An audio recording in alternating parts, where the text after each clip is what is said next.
And that is like one of the biggest things that I adore about actors, that they will always give, like, I love an actor that will give their version of something. Right. And like they come in and you're like, that's why I call you in.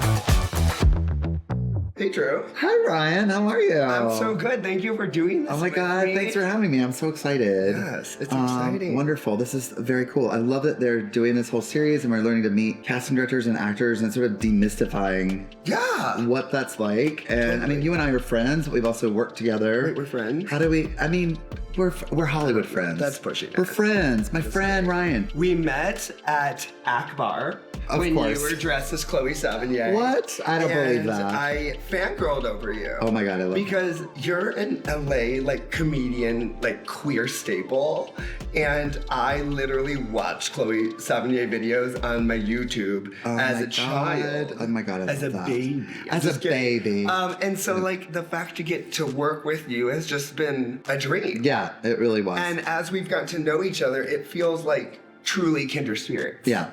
You know? Well, and you were perfect. I mean, we did a play together called Messy White Gaze that I wrote and was in. Yeah. And you did such an amazing job because you really think, it's also lot. Messy White Gaze. Messy White Gaze. Hello. Yeah, hello. But a lot of people are just sort of like, let's just get some, I don't know, clean, boring straight person to do it. And instead they were like, no, let's Who needs straight people? Who knows the community? Yeah. Who knows the community? The community. But you did, but you also you really do, I hate being like outside the box, but you really are outside the box in all ways. Because I think like when you're thinking about, but I mean, it's like there's a traditional way of casting something. You read something and you kind of look at something and you go, my mom could cast that. And my mom's incredible. But like you just cast in the most traditional way and you're like, okay, I know exactly who that would be. Yeah. And we were doing a play with an all-gay cast. Yeah. We had just had an incredible revival of Boys in the Band with every out gay star in it. Yeah. You can go that route. And but we're also looking at it going, what's this play? And what makes this project interesting? And that's what I'm saying. A lot of casting people would just kind of go, oh, I know exactly who the number one would be. Totally. The choice that anybody would pick. Yeah. And you were like, what about? Yeah. What about? Totally. We lost an actor who got a TV show a week before. We started a off-Broadway play, and that's what you should do. Take the TV job. Yeah, work. Take the TV job. Yeah, work, but literally. You came up with this brilliant choice in an actor, Derek Chadwick, that we had not heard of, who had never been in a play before. Yeah, wow. Who ended up getting the job and being amazing. And working his ass off to get it. Working his ass off. But I love a trained actor. There's always places for that. But I do think that there is other pipelines in which you can find actors. Right. And Derek Chadwick is someone who is like an influencer first and has acted a little bit, but the character that you wrote was this influencer. It was a five-hander. And when we started talking, the first thing you said is like, we don't need 5 people trying to be funny on top of each other. Right. Like it will not work. Right. And the thing that was so exciting about Derek is that he just was Addison. And was funny, like not trying to be funny. Yes, and like he was hilarious because he was just doing the role. Yes. He was doing the job. Yes. No, when you have an actor like Derek who's like gonna rise to the occasion, who's like, I'm gonna learn how to be in a play. Who wants it? I'm gonna work every day on vocal warm-ups. I'm gonna be big enough to fill a room. Yeah. Because he came in the room, like, I remember being like, if we were doing a film, right away, John says. It was like in a room. But you really championed him. You were someone who were like, Drew, this is the part that you wrote. This is the person that you want, and I know that this person's going to work really hard. Yeah.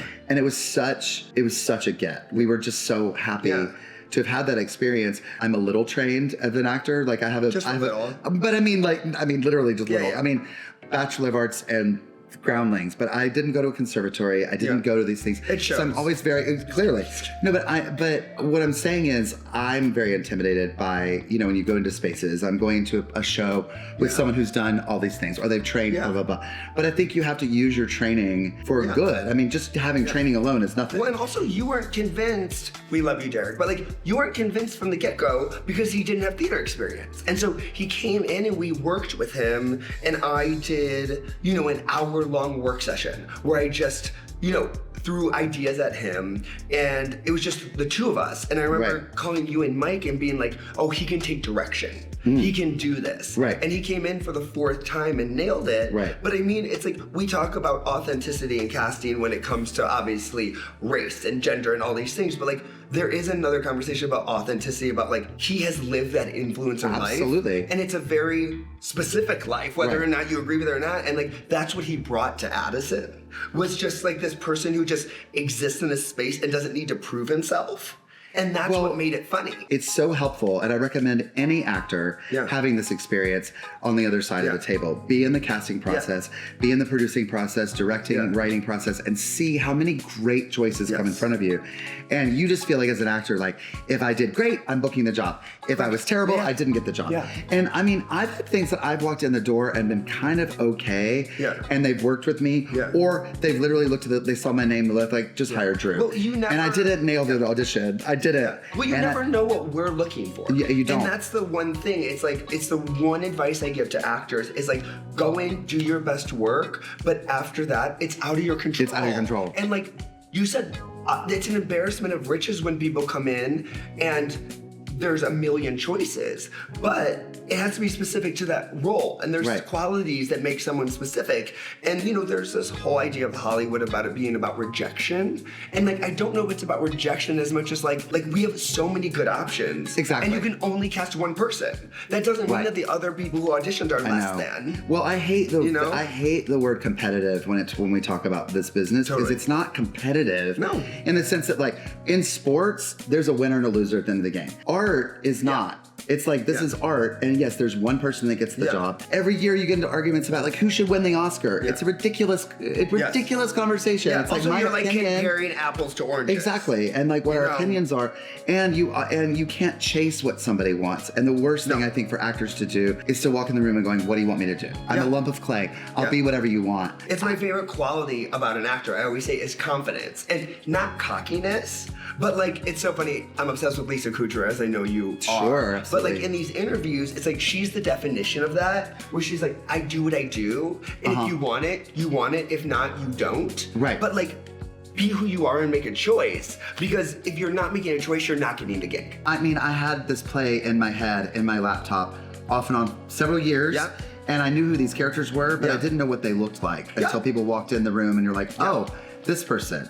I mean, you know, you came up with other choices in the play, people that I've known and loved. I mean, James Cusati Moyer and Aaron Jackson.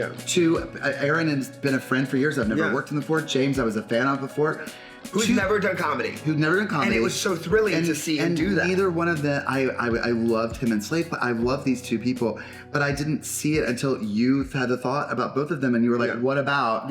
And then we watched them do it, we watched them read, and we were like, oh, that's it. And so you really, even though you wrote it, you don't always know, and that was like, as a writer, it was wild. And that is like one of the biggest things that I adore about actors, that they will always give, like, I love an actor that will give their version of something. Right. And like, they come in and you're like, that's why I call you in, is because I want to see your take on this character. Right. I don't want you to look at this breakdown and give me exactly what's in the breakdown. But I want you to give me I'm your gonna be really version honest of with that. you. That's why you're special as a casting director. Thank you. And I love when casting people have that and that freedom.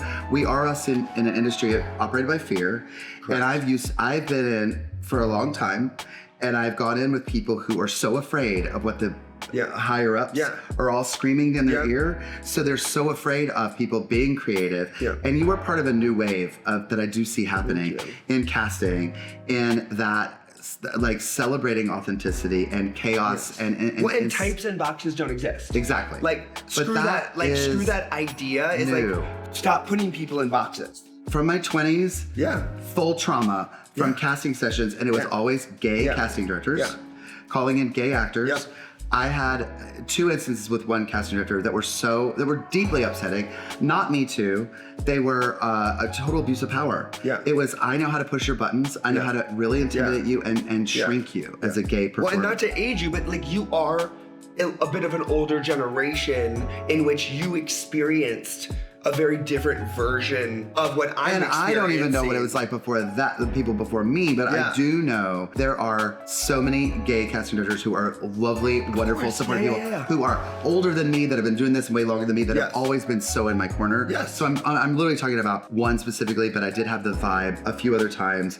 A lot of it is, a lot of it's in commercials where they're seeing hundreds of people. Yes, and they're it's just all like, about numbers. do it this way or get out of here. It's a very upsetting way of working, and I, can't do that anymore. Well, it's not creative. I really don't have that. I really can't do it anymore. It's not creative. It's not, and it's very tricky for me to do that. But this was someone who was a TV casting person who very much knew how to shrink me in the room. And I'm like, you're doing this to 10 other gay men today. Yeah. It had nothing to do with me. Yeah. It came from your own, frustrations. Or internalized homophobia. But you walk in the room and they're like, you're too much.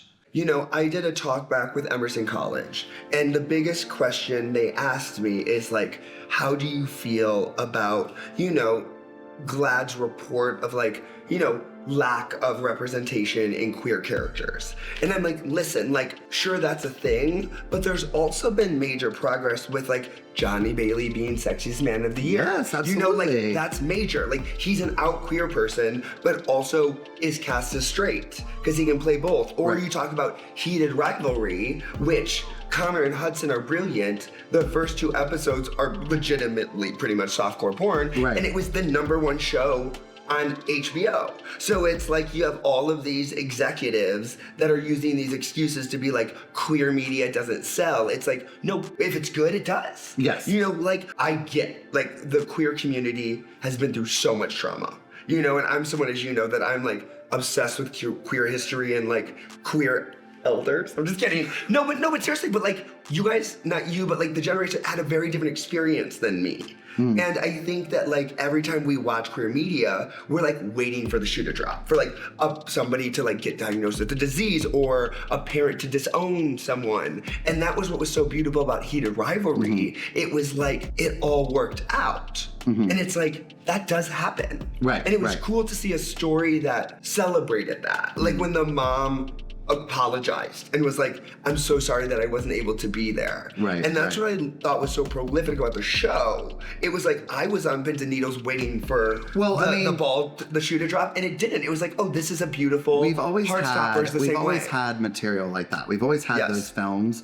They just haven't been in the mainstream. Totally. Because there's, from the 90s, there's the movie Beautiful Thing that's better than anything. Truly better than anything. Or Queer as Folk. Sure. But I mean, it's just bringing things into the mainstream. But I think it's just to bring it back to what you do and to what we do is we walk into spaces still very worried about how we're telling this story because we are we know that this is maybe one of, if we're lucky, 3 queer shows that are going to be on, or I'm the one gay character that's on in this world. How am I portraying all of that? We can harp about queer representation and trans people. Roles only being played by trans people. But I think the next step in all of this, which is happening, is Johnny Bailey playing a straight character. Or having queer people play straight roles, or having characters that just have 2 gay dads and it's not part of the plot. Right.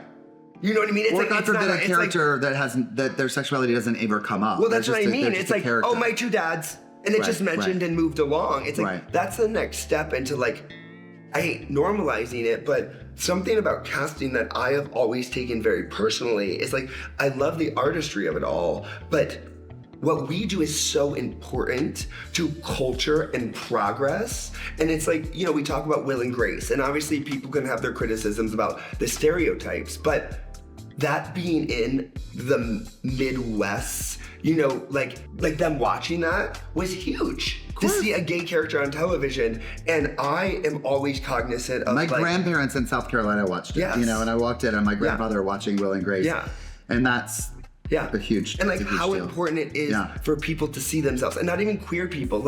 I can't imagine the Black girls that watched Little Mermaid and saw Hallie and was oh, I can be a Disney princess. Right. And if you don't see yourself in these stories, it's almost hard to see a future for yourself. Of course. And I think that is what I take very seriously, is not forgetting that media is so important. Yes. You know, we talk about like RuPaul. It's like Drag Race changed this everything. Like RuPaul brought these crazy queerdos into people's living rooms to be like, they're just humans. You need to celebrate queer art. And you need to elevate it, and you need to support each other and not tear each other down. And like what we come in contact a lot where, you know, we're in a space where like people need some notoriety to get films greenlit. And when you look at a list of gay people, sadly, there's only a very small handful that are famous enough to get a movie greenlit. And that's gay people's fault. No, but that's what I mean. Like, we need to elevate these people, because and we need more it's on us gay to celebrities and that's what I'm famous people. saying, like, you're part of the change, because gay people get in power and it's crab bucket. It's the crab bucket effect. I'm not gonna, one person gets a little bit ahead, I'm pulling somebody down. And so they haven't created the space. We haven't created a space for gay people to be stars so that people can see it. Because average people in the world don't care about an actor's sexuality. They're like, I just love that actor, and are they effective in the part? And I also thought it was so brilliant during the press tour for Heated Rivalry that Hudson and Connor did not talk about their sexuality. You know, like in the sense of like, I do think it's important to come out, but I also believe that like, that becomes the narrative. We're not allowed to ask sexuality, which I totally get. So, you know, the catch-22 here is that when teams come to me and they say, we only want gay actors to play these roles, what I hear logistically as a casting director is you only want out gay actors to play these roles. 100%. And so with Messy White Gays, it was different, but like, you know, casting something like La Victor, where it's teenagers. Right. And you're kind of like, they don't know. No, they literally don't know. I didn't know when I was a teenager, even though everyone was telling me every day. Ryan. Hi. Why casting? Why casting? Why was that your path? Why did you say that's what I want to do? It's an interesting way to get there. So I graduated with a degree in scenic and lighting design because I knew very early I did not want to be an actor, just because I was not the greatest actor in high school. And I'm like, if I'm not the greatest actor here, not going to be competitive. But my degree is in design and direction, and I always loved actors. And so I knew I wanted to be involved. And in a crazy turn of events, Craig Burns, who is at Telsey and has been with Telsey from the get-go, cast the original Wicked, he was in a workout class with me. And I added him on Facebook, and I saw that he worked for the Telsey office. And I looked it up, and Wicked, which is so crazy, my first Broadway show ever was Wicked on Broadway with Adina and Kristen. Like, you know, pass out. It made me want to do it. And so when I saw that they cast Wicked, I just asked Craig, and I was like, hey, can we go out to dinner to talk about it? And we talked about everybody who's ever played Elphaba and Glenda, like the fourth replacement in the second national tour. And what I realized is I did it because I loved it. And it was something that I did anyway. And Craig was like, we could get you an internship. And at that time, it was like, you had to like have school credit, all these things. It was a 5-month internship. It wasn't paid. And I had a 401k job. And I was like, I'm sorry, this doesn't make sense. And one day I woke up and I was like, life is too short. And I walked in and I put in my 2 weeks at Ralph Lauren, and I cashed out my 401k to be able to take the internship. And when I got the internship, it was right when they were doing the Nancy Meyers, The Intern. Okay. And they were running like 5 rooms because they had to see as many people. And it was David Vicari and Bernie and Tiffany, and they needed someone to run the equipment in the room. And I was in the room with like Bernie and Tiffany and David and Annie Hathaway, like the whole time. And it was like a crash course into like the most amazing thing. And I never thought I would be in TV and film, but I was like, whoa, I love this and I'm very good at it. This is what I want to do. Yeah. Like, I'm just so good at it. And like, that's not even to be pretentious. Yeah, what do you love most about it? I mean, like, what's your thing that you love about it? I love celebrating actors and championing actors and seeing them grow and evolve in their careers. And I love the entire puzzle of it all and the creative of it all. And I like that I get to use all two of my brains, but both sides, like the creative and like the strategic and business side. That is, it sounds so cheesy, but it's like when I find an actor that I love and I champion them and I start to see them taking off, it like fulfills my soul. And it's just like, I love actors. I also love creating. I also love, like, you know, a lot of people don't talk about this, but there's a whole other half to being a casting director that is not just the casting. It's like dealing with all of these big, lunatic, artistic. Yes. And like, I'm a lunatic too. You are too. But it's like, we're creatives. And I actually love trying to navigate that. I think sometimes actors forget that, like, the people making decisions are people too. Correct. And they have their favorites. They have their preconceived ideas of what they want in a thing. So they're always like, you know, and you have to sort of find that medium to make everyone happy. I think a lot of times casting directors are afraid to like have a true seat at the table, and like they view it as challenging. But like, I'll read a script and be like, you wrote this character as white. Why? And a lot of times they're like, it's because of the racial whatever. But sometimes, actually a majority of times, they're like, oh, I just wrote this off my friend that happens to be white. And I was like, okay, well, can we see all ethnicities? Right. And if we end up with a white person, that's great. But I think it's our job to be like, why did you write this barista as male? Like, can we see non-binary? Can we open this up?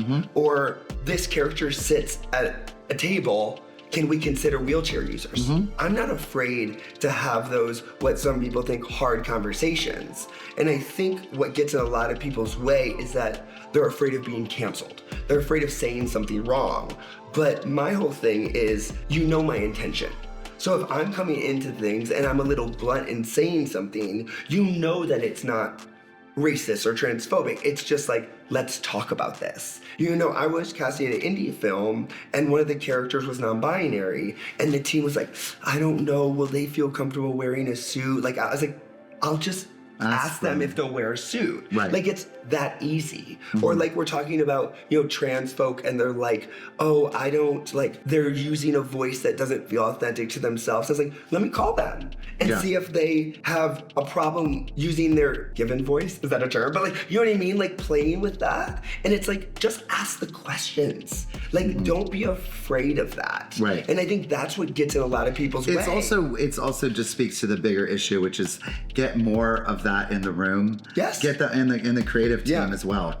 Get you know, wheelchair users, get trans people, get BIPOC people on the creative side, on the producing side, so that they can answer this question. So that it's not a group of, you know, one type of people going, are they gonna be, can we, let's just not involve any of them because I'm nervous. Well, it's that's horrible. That's exclusionary. That was a versus like, you know. Yeah, I was doing a talk back with graduating students of Emerson, and there was this young Black girl that was just like, I'm concerned about like what representation like looks like in this industry. And I just said, we need to stay the course because, like you said, the idea is to lift up people from different world experiences that will then become decision makers, that will then become executives, that will become producers, so that they're the ones that are gonna make the final decision. Right. I think that's, you know, the next step in all of this is getting people from different walks of life in decision-making positions. Like when someone's new and starting out and they're just like, where do I start? You know, what is your advice to them? Like, make movie? Yeah, in order to be seen by you, in order for them to get in front of you. Yeah. How would do you recommend them making content and putting it online? Do you recommend, I mean, like, what do you think they should do? You know, social media is an interesting thing to me because I am very pro social media. Like, I do think, like, with my generation, like, I've actually gotten quite a bit of work from my Instagram. I have a career because of social media, and I'm one of the beginnings of YouTube. That was 20 years ago, but it's absolutely, I'm very grateful to it. And it's like a business card, because what's beautiful is that I've had all of these incredible actors follow me for so long, and now that they're becoming creatives, they're reaching out to me. So I do think social media is a brilliant tool, but I'm never that person that is like, as an actor, you have to have it. because, you know, Scarlett Johansson doesn't have it. Jonathan Groff doesn't have it. Like, there's ways to do it. My biggest thing about social media is that people will look at it before they cast you. And I don't think, listen, I'm sure there's people that count numbers. That's not something that I've had experience in. But what I say about social media is, like, make sure it's a proper representation of you. I was just watching a video, like, as I was driving here. That's safe, Drew. Yeah, fine. About Sherry Lansing was. I'm here. Sherry Lansing was talking about casting, or when she was producing Fatal Attraction. Yeah. And now she was like, I said Glenn Close is not right for this at all. Yeah. And Glenn came in and read for it. Yeah. And like literally had been nominated for Oscars. Yeah. Was at the top of her career. Yeah. And was like, I want to be this sexually driven psychopath that I've never casted, and because Sherry Lansing, she was always Earth Mother, a brilliant actress. I never doubted her as an actor, and came in and did it, and she's like, and Michael Douglas is an actor. He worked with it. He was like, they were all like, let's do it. Let's be, you know. Well, and even at that level, you're always having to advocate for yourself. You're always having to change people's minds about who you are, even when you've succeeded and you've done something. But you're also someone that really loves and goes to the theater, and so you're somebody who that's great because. I always encourage people not only to make content, put it online, but still do theater's having such a moment right now. Well, and it's a completely different muscle. And yes. And I think it's like. But when you're, I mean, you know, you worked on Wicked, the film of Wicked. I did. You know, those are. Yeah.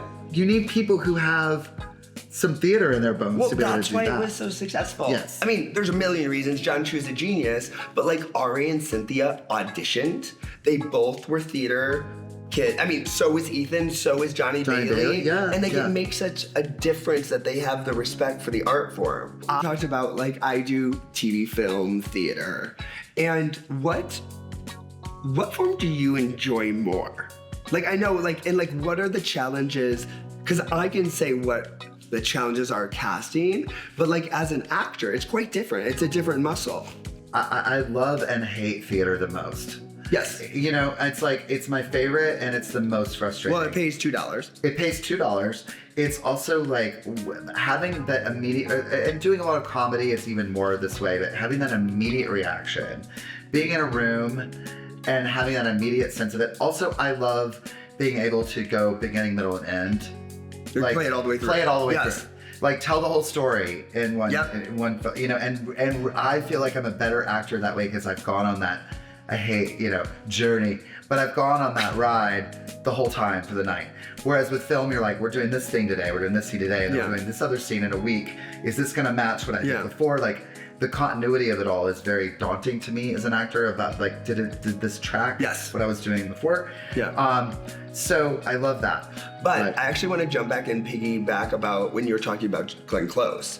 I think there is an epidemic, and I will say this, and it's a very strong opinion. I think there's an epidemic in this industry of actors offer-onlying their clients out of the industry. Yes. Where it's like they've been on one show and they're offer-only, and I'm like, they're not going to get it because that show doesn't show this. But it's like... She made it clear in the interview, Sherry Lansing was saying, had Glenn Close been offer-only, she would not have done the part. She would have just sat on the list. And she said, it is to this day one of the best performances I've ever worked on, anything I've ever worked on in my career. It is one of the most incredible performances, but because Glenn Close was like, I'm right for this, because she's like, actors know what they can do. Totally. And they're going to go in and read for it. I just read for a student film because, and I did it. And it was because I read and I was like, this is so not like what I normally do. This is a process where they were like, we have to actually go through the process of auditioning because it's student films. Totally. And I went in and I was like, I'd like to do this if I'm the choice. And I would not have gotten it. But also, isn't that part of an... And that's my job. That's why I love it. Yes. And like...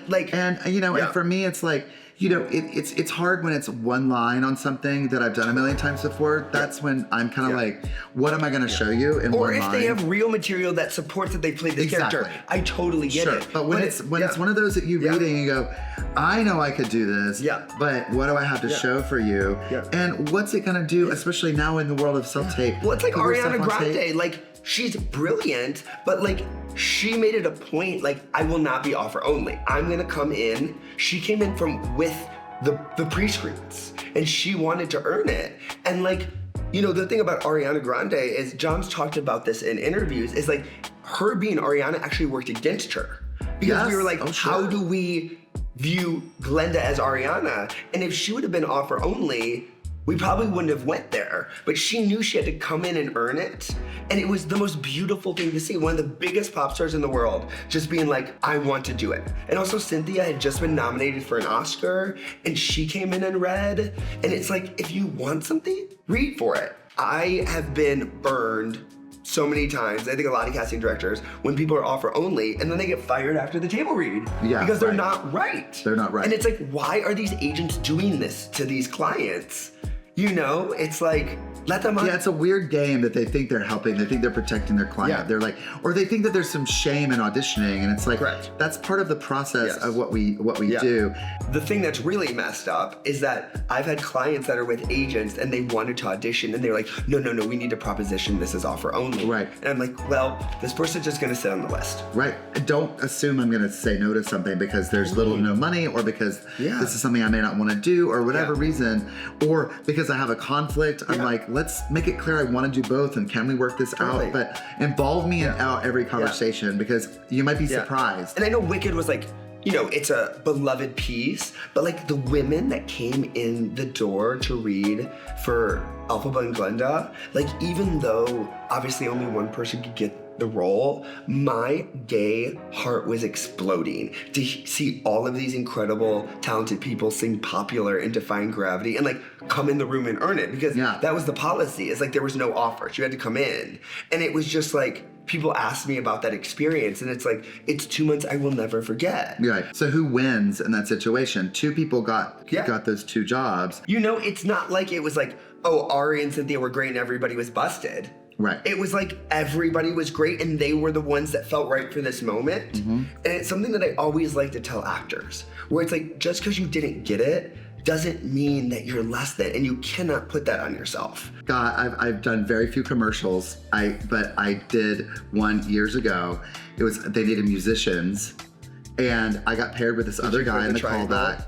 I pretended to play the guitar. He pretended to play drums or something. I don't know what he was. Or I don't know. I don't know what. You played the recorder. We were the only two people who were musicians. Yeah. They liked our look, and we got it. Yeah. We got it. Yeah. And I'm really tired of these Instagram videos where people are like, actors, please don't irritate me. But it was this thing where it was like, don't come in if you like, say... It's not about you, sis. And don't say you have a special skill if you don't, because it's wasting our time. And I wanted to be like, I did book a commercial years ago, and I didn't earn it. I was certainly not I was not even a musician. I can't even say the word. I don't even, I keep wanting to say magician. I don't know what I'm saying. You are a magician. I am a magician, Rabbit. No, sometimes it's that random. Well, and you can't overthink it and think like, I played this song beautifully, I did this thing. Sometimes it's literally random. And that doesn't sell classes. That doesn't, that doesn't help people book workshops of like, but when people tell you, here's how you will get a job, they are lying to you. There's no formula. No answer well, to just it. like in casting, which has been a beautiful revelation for me, it's like, there isn't a formula for casting. Casting is an art, and there's different ways of doing it. But going back to that, the thing I always say is, actors should view the breakdown as like a job, a job listing, where it's like, we list who we think we want, but like, do not morph yourself into this thing that you're not. And it's your job as an actor to give your version of that. Like, I called you in because I want to see your take on it. I don't want to see a dozen people trying to be this thing that they're not, that's inauthentic. There's so many different ways to do things. Like, as an actor or as casting, it's like, I started producing short films because I love these creators, and there's not a lot of money in casting short films, but I want to support them. And so many people were like, oh, to be a producer, you have to like put in your time, whatever. I'm like, there's other ways to do things. Like, there's pipelines, there's not one way to do anything. And I think that's what's so incredible about the arts, and also scary, that it's like, it's not step 1, step 2, step 3, step 4. Like, there's different people that do different things. And one of the things that I always tell actors, graduating from college, because I was like, do not compare yourself to others, because everybody's journey is different. Like, somebody will pop off when they're 23 years old because that's their journey, but then you have people that pop off when they're 40. Yeah. You know, and that's their journey, and it's just like, keep your eye on the prize, comparing yourself to others, and also, I've learned this the hard way. You know, like, trying to tear down others to make yourself feel better, it's your problem. Why not support people? Yeah. Like, what good does it do to tear anybody down? Well, I think sometimes too, we're still trapped in the high school playlist. The cast list goes up. Yeah. And it was between me and this other person. Yeah. So if I knock that other person down, it's gonna be me. Yeah. And then the business comes in, and you're like, there are millions of people. Make your own thing. We are the industry now. Yeah. All of us are the industry. I used to look outside and go, when am I gonna be in? When am I gonna make it? When am I gonna do the thing? And if you just shift your thinking into being like, I am the thing. We are all the thing. Right. We're making the thing now. So just do it, and then other people will follow. And my lessons are every success that I've had has come from me just doing what I do and not worrying about somebody liking it and not worrying about if it's what's trending now or what is popular now. It's just sort of like, this is what I like. Yeah. And then also, I think you're the same way. I've never been afraid to advocate for myself. Like, I am my own biggest fan, and I don't mean that as an ego thing, but if you don't believe in yourself, who's gonna believe in you? And so what I mean is like reaching out and like asking the questions, not waiting for people to come to you. You waste a lot of time just sitting and saying, this is so hard, why is no one calling me? Or you waste a lot of time wondering why people aren't calling you. We're very similar. I don't wait around. No. Like, I make things happen, and I also believe my view on the world is that you make as many waves as possible, and even if only one of them comes back to you, it's worth it. So like emailing, calling, meetings, like as an actor, anybody should be doing that. And like, it might seem futile, but it's not. Like, even if one of them comes back to you, it's worth it. This was so great. I'm so glad we did this. Yeah, it was fine to see. It was something that the air just changed really drastically. Yeah. Okay, great. Just kidding. I love you so much. No, and it's incredible to have been a fan of you and to grow and have a relationship, like both creatively and like you are such a kindred spirit to me. Which is like, we like get each other, and it's really, I mean, this industry is all about this. It's all about collaborators, and it's all about people you identify with and understand their taste, and like, I'm so appreciative that you did this, and like, you're such a great, kind of like view of what I love about this industry. So, thank you. Thank you. You suck sometimes, but you're pretty good most of the time. You do. Yeah. Bye, bitch. Bye.